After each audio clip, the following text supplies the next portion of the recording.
shotgun, light camera AK. Roll through.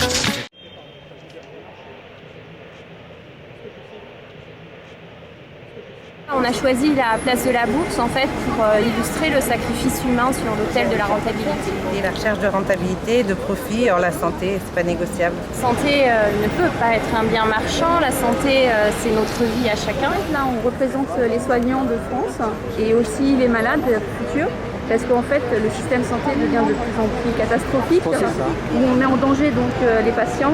C'est un patient qui reste des heures sur un brancard aux urgences faute de personnel. On a tellement un manque de moyens, un manque de temps que les patients sont tout de même négligés, même si on veut aller au mieux.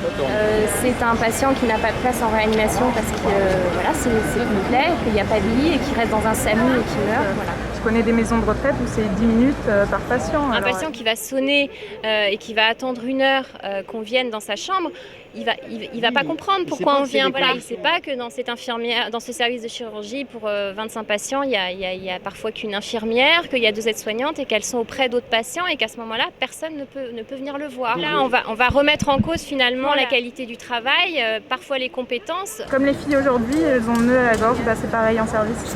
C'est assez terrible, les patients meurent et nous aussi. On est appelé sur nos temps de repos ou même dans nos arrêts de maladie. On avait fait plusieurs milliers de questionnaires auprès de nos collègues. Et ce qui revient en premier, c'est pas l'augmentation des salaires, c'est l'amélioration des conditions de travail. Notre profession, c'est d'être avec l'être humain et donc de faire en sorte que ces moments-là puissent se passer avec la meilleure qualité possible. On ne fait plus du travail, on fait du travail à la chaîne. On ne fait plus des soins, on fait des actes. Parce qu'on ne veut pas perdre le cœur même et l'essence de nos professions. On a envie d'être reconnus et qu'on reconnaisse notre travail et qu'on n'est pas là justement pour faire la pigeonne. J'ai quitté l'hôpital parce que je n'en pouvais plus. J'ai eu peur de mal travailler, j'ai eu peur de faire des erreurs. On nous en demande tellement, on ne peut pas, c'est pas possible, c'est pas possible, c'est pas possible. Donc j'ai quitté l'hôpital pour moi, pour ma santé mentale. Ouais, t'as raison. La dévotion, c'est fini de faire tout gratuitement. Je reste 2 heures parfois chez un patient à lui tenir la main pour 10 € brut. Je vais te dire, il y a pire. Il y a ceux qui se sont suicidés. Les soignants sont en burn-out. Il y a 20 suicides de soignants cette année. Moi, ça m'a déjà traversé l'esprit. C'est les patients qui m'aident à tenir. Ouais. Parce qu'il y a des patients quand même qui sont reconnaissants. Je ne retrouve plus les valeurs pour lesquelles j'ai fait ce métier-là. J'ai choisi ce métier, j'aime mon métier, mais certainement pas dans ces conditions-là. Mais moi, j'aimerais retourner à l'hôpital, mais dans d'autres conditions. On entend parler un peu de l'éducation, beaucoup.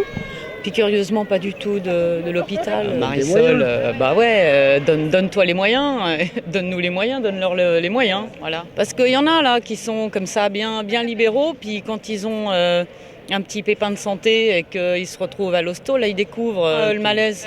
Il faut nous écouter parce que vous aussi, vous allez être un jour hospitalisé et si vous voulez qu'on vienne répondre à la sonnette, c'est maintenant qu'il faut nous écouter. Oui, non, mais de toute façon, elle ne va pas à l'hôpital public de tout le monde, donc elle ne se rendra pas compte. Même si quelqu'un qui a de l'argent aujourd'hui, effectivement, va bénéficier de soins donc de qualité que quelqu'un qui n'en a pas, puisqu'il va pouvoir se payer des cliniques privées avec des dépassements d'honoraires et puis un service VIP.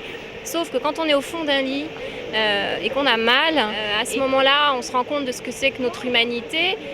Oui, le ministre aussi est concerné. Nous, on est là pour qu'il y ait une parole au moins qui s'élève et qui en parle. Oui, on lâchera pas, on est déterminés, vraiment.